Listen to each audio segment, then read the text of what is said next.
안녕하세요. 가차입니다. 2월 6일 금요일 국내 시장이 마감되었습니다. 자, 오늘 다시 한번 코스피에 큰 변동성이 있었고 종가는 마이너스 1.4%로 마무리되었습니다.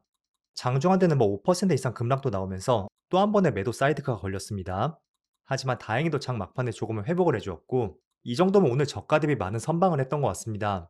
그리고 코스닥은 반대로 코스닥은 조금은 힘이 부족했던 것 같아요. 오늘은 마이너스 2.5%로 마무리했습니다. 그리고 시총 상위 종목들을 보면 오늘은 금융주의 흐름이 좋았었고요. 그 외 종목들의 흐름은 많이 좋지 못했습니다. 다만 반도체 관련주의 흐름도 좋지 못했었다면 종가는 그래도 꽤나 큰 반등이 났습니다. 그리고 코스닥은 마찬가지로 코스닥도 좋지 않은 흐름이 있었고요. 그래도 반도체 소부장 기업들의 흐름은 괜찮았던 것 같습니다. 이어서 코스피의 수급을 보면 오늘도 다시 한번 외국인의 많은 순매도가 있었고요. 3조 8천억 원의 순매도가 났습니다.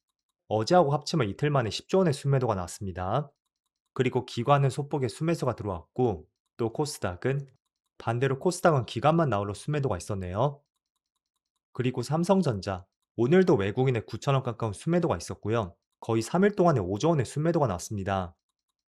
그리고 SK하이닉스 마찬가지로 외국인만 나홀로 순매도가 있었고 약 1조 원의 순매도가 났습니다. 그리고 오늘은 금융재 흐름이 좋았습니다. 수급을 봤을 때는 기관 쪽에서 많은 순매수가 들어왔고 오늘은 KB금융에 1천억 이상의 순매수가 들어왔습니다. 그리고 지난달 말쯤에는 코스닥의 흐름이 너무나 좋았잖아요. 하지만 최근에는 조금은 약세 흐름이 이어지고 있고 그런 면에서 에코프로도 이틀 연속으로 파란불이 들어왔습니다. 그리고 오늘은 기관과 외국인의 양매도가 있었습니다. 규모 자체는 많지 않았던 것 같죠? 그리고 나홀로 가장 좋은 흐름이 있었던 하나솔루션. 오늘은 기관과 외국인의 많은 순매수가 들어왔습니다.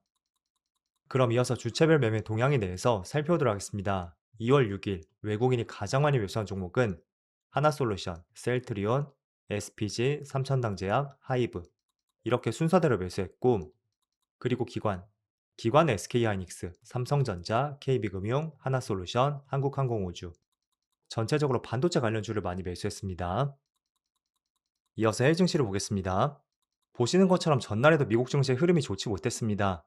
나스닥이 1.6% 급락이 있었고요. S&P 500도 1.2%, 그리고 다우지수 1.2%의 파란불이 들어왔었죠. 반대로 이틀 동안에 큰 낙폭이 있었던 반도체 관련주는 어제는 그나마 지수 자체는 조금은 선방을 했던 것 같습니다. 그래서 전날에 반도체 관련주는 그래도 선방을 했지만 전체적으로 미국 시장의 흐름이 많이 좋지 못했습니다. 그래서 그런 부분이 오늘 국내 시장에도 그대로 연결이 되고 있고 오늘 장중한테 코스피가 다시 한번 매도 사이드카가 걸렸었죠. 2월 들어서 이제 5거래일밖에 지나지 않았는데 매수 사이드카가 한번 걸렸었고 매도 사이드카는 무려 두 번이나 걸렸습니다. 그래서 이번 주는 정말로 극심한 변동성이 있었다고 볼 수가 있고요. 참 투자함에 있어서 가장 어려운 시점이었던 것 같습니다. 그리고 지금 아시아 증시를 보면 반대로 일본은 그래도 0.5%의 빨간불이 들어오고 있고요. 대만 증시도 전날과 비슷합니다. 장중에는 마찬가지로 2% 밀렸었지만 그래도 낙폭을 많이 축소했었고요. 또 중국 증시도 강보합입니다. 그래서 이렇게 보니까 국내 증시가 가장 흐름이 좋지 못했던 것 같고요. 어찌 보면 상승장에서도 가장 많은 상승이 나왔던 시장이었잖아요. 그래서 시장이 조금은 흔들리는 과정에서 시장이 지금의 흔들림을 조금 더 민감하게 반응하는 것 같습니다. 그리고 나스닥을 다시 볼게요. 지금 나스닥이 3일 연속으로 하락이 나왔거든요. 일단은 기술적으로 시장 흐름을 말씀드리면 우선 시장이 3일 연속으로 하락이 나왔다는 것은 제 경험상 높은 확률로 4일째 흐름 있죠. 이때 흐름은 조금은 진정될 가능성이 있다고 보고 있습니다.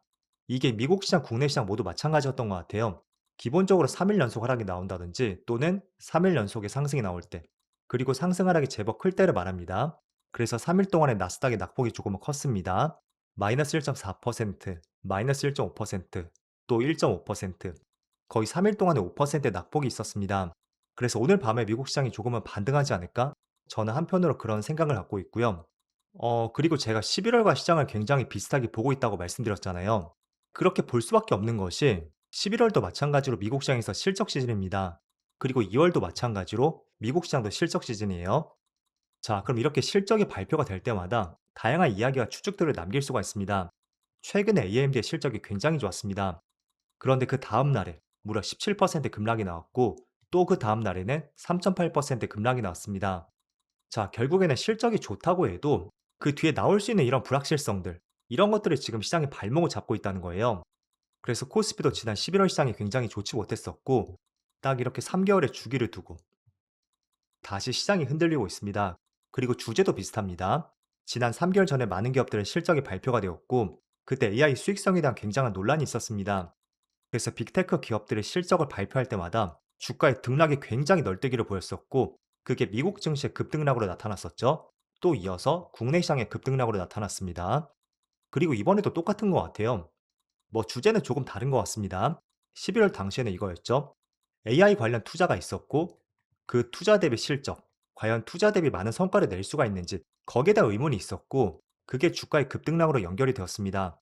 그런데 이번에는 조금 다른 것이, 이 AI 때문에 소프트웨어 시장이 많이 죽을 것이란 그런 전망이 있고요. 대표적으로 소프트웨어 시장을 장악하고 있는 것이 바로 미국의 마이크로소프트하고 또 어도비가 있겠죠. 그런 기업들이 아무리 실적이 좋다고 해도 앞으로 실적에 대한 우려감이 제시가 되었고, 그게 하나의 최근의 주가의 급등락이 나오고 있는 결정적 이유가 되고 있습니다. 하지만 큰 틀에서 내용은 모두 동일한 것 같아요. 결국은 AI 때문이었죠. 그리고 그에 따른 실적 발표가 나올 때마다 계속 시장은 불안감을 노출했던 것 같습니다. 자, 그런데 지난 11월에 시장이 조금 안정을 찾았던 것이 정확하게 11월 말쯤부터였죠. 뭐 그 전까지는 조금은 불안불안했습니다. 저점이 깨지니 많이 이런 소리가 있었지만 다행히도 저점이 깨지지 않았었고, 11월 말이 되면서 다시 12월 초까지 이렇게 상승 추세가 계속 연결이 되었거든요. 결국에는 우리가 이 시점을 주목할 필요가 있는데, 그때 당시에도 10월 말에서 11월 초 또 중순까지 국내와 미국 기업들의 많은 실적 발표가 있었고, 특히 빅테크 기업들의 실적이 모두 종료가 되었던 시점이었습니다. 그래서 그런 관점에서 지금도 많은 기업들의 실적이 계속 발표되고 있죠. 하지만 설날이 지나고 나면 제가 알기로는 엔비디아를 제외하고 많은 미국의 빅테크 기업들의 실적 발표가 모두 종료가 됩니다. 그래서 실적 발표가 종료가 된다는 것은 그 실적을 기반으로 해서 나올 수 있는 많은 이슈들, 그 이슈들이 차단이 될 수가 있다는 거예요. 그래서 제가 설날을 기점으로 우리가 시장을 다시 봐야 된다는 말씀을 드리는 것이고요. 참고로 엔비디아 실적 발표는 국내 시간으로 26일입니다. 2월 26일 목요일 아침이 될 것이고요. 이 부분은 참조를 해보시면 좋을 것 같습니다. 그래서 다시 한번 11월 시장을 많이 참조해 보시면 좋을 것 같고요. 하지만 저는 흔들림은 있겠지만 여전히 시장은 강세장을 계속 유지할 것이라고 전망하고 있습니다. 뭐 여러 가지 이유가 있는 것 같아요. 일단은 기업들의 실적이 너무나 좋습니다. 그렇다고 고점을 논의할 수 있는 실적 피크아웃 논란, 이런 이슈는 아직까지 나오지 않고 있죠. 그리고 두 번째는 증시 대기 자금이 너무나 많다는 것도 하나의 주된 이유라고 볼 수 있습니다. 자, 오늘 코스피가 장중에 5% 이상의 급락이 나왔어요. 하지만 한때는 마이너스 0.8%까지도 거의 4.2% 낙폭을 줄였었고, 그렇다는 것은 저점 매수가 강하게 들어왔다는 거죠. 그래서 그런 점들도 조금은 긍정적으로 볼 수가 있고, 아무튼 시장의 변동성이 굉장히 심한 것 같습니다. 다만 그렇다고 지금의 고점을 논하기에는 조금 더 긍정적으로 볼 수 있는 요소들이 많은 것 같습니다. 때문에 저도 가급적이면 설날 전까지는 조금은 보수적으로 시장을 바라볼 것이고요. 차라리 설날이 끝나고 그때를 조금 더 주목해 볼 것 같습니다. 그래서 뭐 장중에 시장이 많이 반등을 했지만 다시 또 오후장이 조금씩 빠지고 있습니다. 하지만 그래도 반등이 나온 종목이 있다면, 자, 여기 태양광 관련주가 있고 또 성수동 개발 호재가 있는 삼표 시멘트 있죠. 이 기업도 빨간불이 들어오고 있습니다. 그리고 KB금융은 실적에 대한 기대감이 있고요. 또 미래세 벤처투자, 스페이스X 관련주죠. 그래서 어찌 본다면 지수와 상관없는 종목들만 빨간불이 들어오고 있고, 그리고 스페이스X는 또 한 가지 재료가 있었습니다. 일단 6월에 상장 기대감이 있잖아요.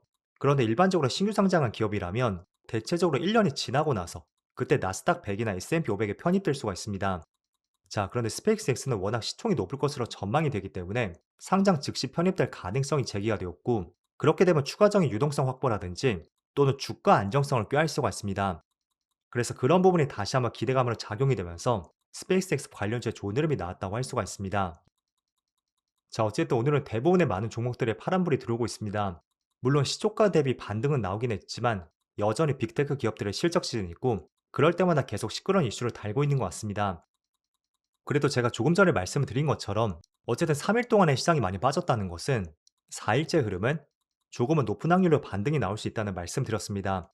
물론 그게 큰 폭의 반등은 아닐지라도 한 차례 브레이크가 걸릴 수 있다는 취지로 보시면 좋을 것 같아요.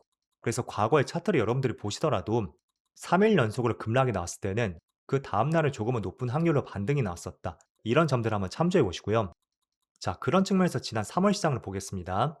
이때 처음에 장대 음봉이 나왔던 것이 2월 21일, 그리고 그 다음 날에도 1.2% 빠졌었죠. 또 1.3% 빠졌습니다. 그리고 네 번째 날은 종가가 강보합으로 마무리되었습니다. 그리고 이때도 마찬가지였죠. 첫날에 5% 빠졌었고 그 다음 날에도 5.8% 빠졌습니다.